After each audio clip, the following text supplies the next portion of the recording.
Right here, I have the Samsung Pixel from 2008, and today I'll be going through the ringtones, wallpapers, games, and more of this phone. On the front, we have a front-facing camera, a earpiece, a 3.2-inch resistive white quarter VGA touchscreen, and at the bottom of it, we have the call key, the back key, as well as a hang-up key that doubles as a power button. The bottom has nothing of any interest whatsoever, and on the left side, we have the microSD card slot, the touch switcher button, as well as a lock switch.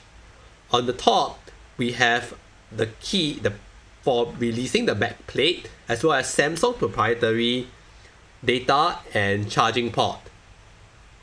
On the right side, we have the volume rocker, a key for accessing your photos, as well as a two-stage shutter key. On the back, we can see the 8-megapixel camera, which is protected by mechanical shutter and is accompanied by a xenon flash.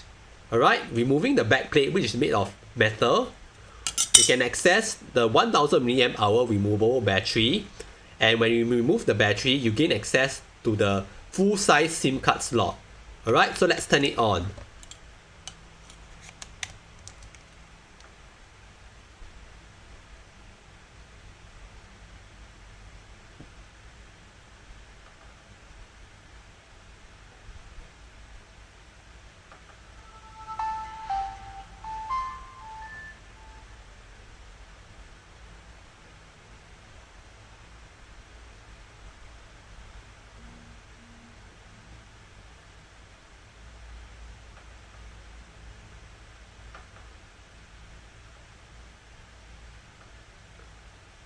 Alright, so let's take a look at the ringtones first.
Alright, so let's take a look at the wallpapers.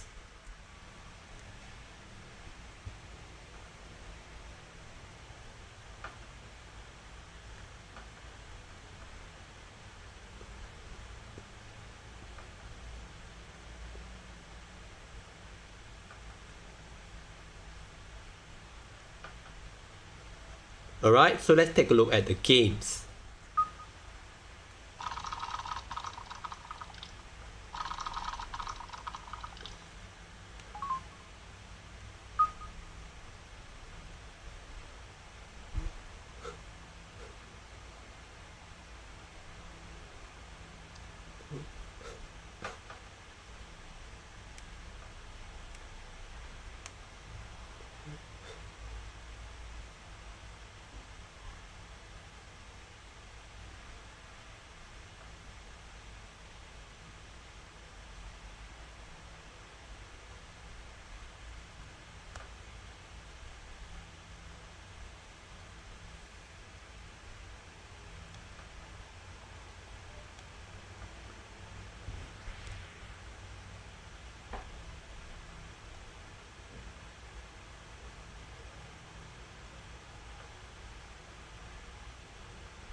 Alright, so let's take a quick tour of the phone itself.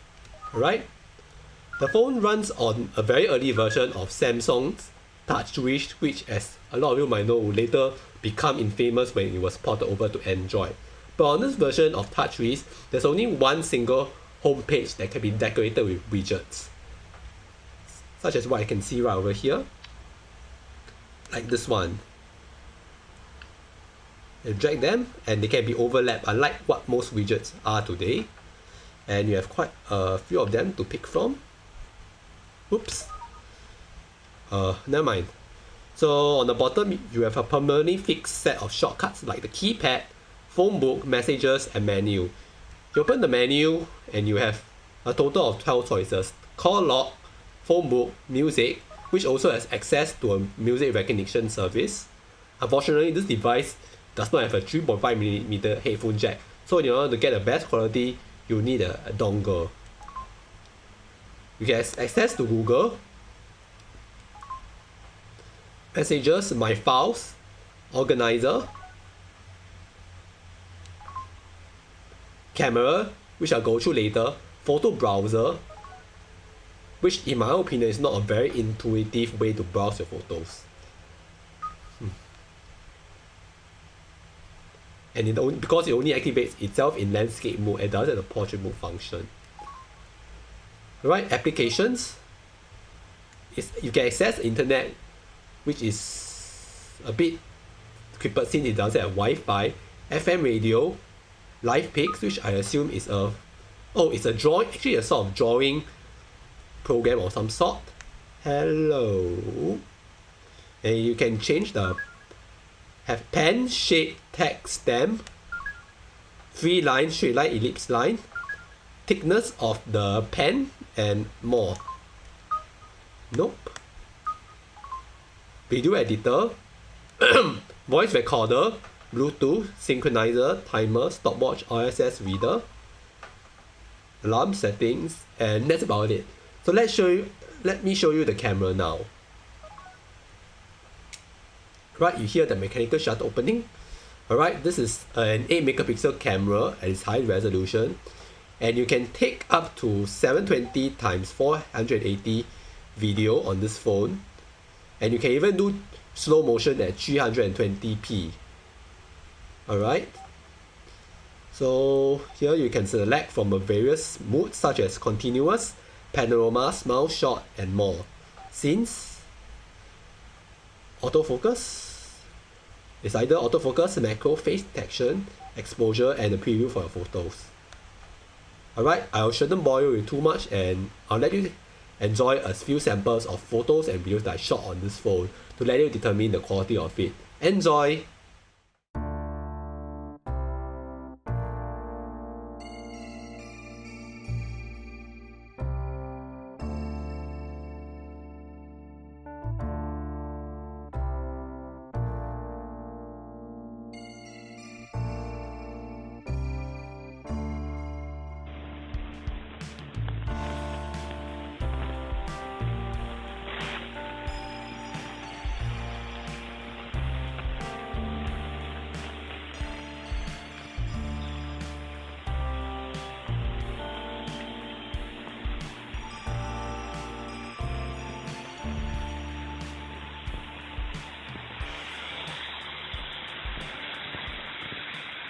I've come to the end of my showcase of the Samsung Pixel from 2008.